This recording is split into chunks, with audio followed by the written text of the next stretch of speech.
Welcome to the Glorious Advent-ure Christmas Devotional, where we're unwrapping the names of Jesus one verse at a time. And the name that we're unwrapping this morning is the Holy One of God. We find it in Mark's Gospel, chapter 1, verse 24, and it's a pretty hair-raising story, really.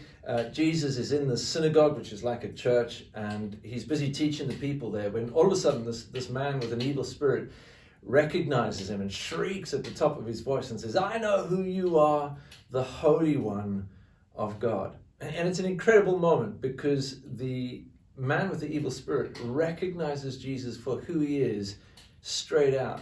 And yet the people who have been listening to Jesus, watching him do the miracles that he does, they're kind of left scratching their heads thinking, what is this? We've never seen anything like this. We've never heard any teaching like this.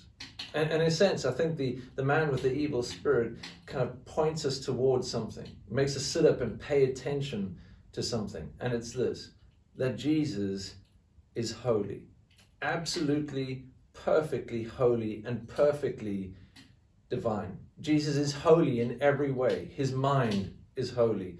His ways, his actions, his thoughts, his character, his words, absolutely everything about Jesus is perfectly holy and perfectly divine.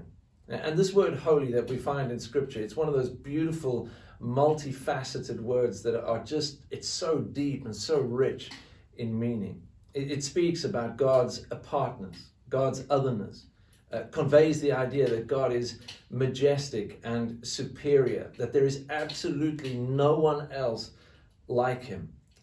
That he alone is the one that is worthy of praise and of adoration. It also speaks very much about God's purity. In fact, God is so pure, so exalted, that the angels surround his throne, constantly declaring, "Holy, holy, holy."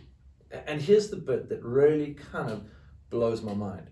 I don't know about you, but I've never had anybody famous come to visit me. Nobody famous has ever knocked on my door and says, "Hey, can I come in for a cup of tea?" I've never been stopped by a famous person in the street who has said to me, "Listen, do you want to go grab a bite to eat?" or anything like that. It's never happened. It's never likely to happen. But Jesus, the Holy One of God, who is far superior, far more majestic, far greater, far higher, has. He's come near to you. He's come near to me. This is what we remember at Christmas time. It blows my mind every time I think about it. The Holy One of God has drawn near to me in order to bring me near to God. That's a truth that's worth unwrapping this Christmas.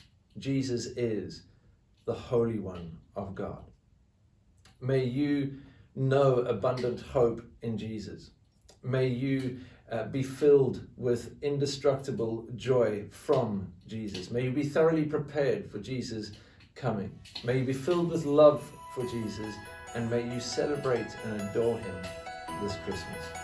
See you tomorrow.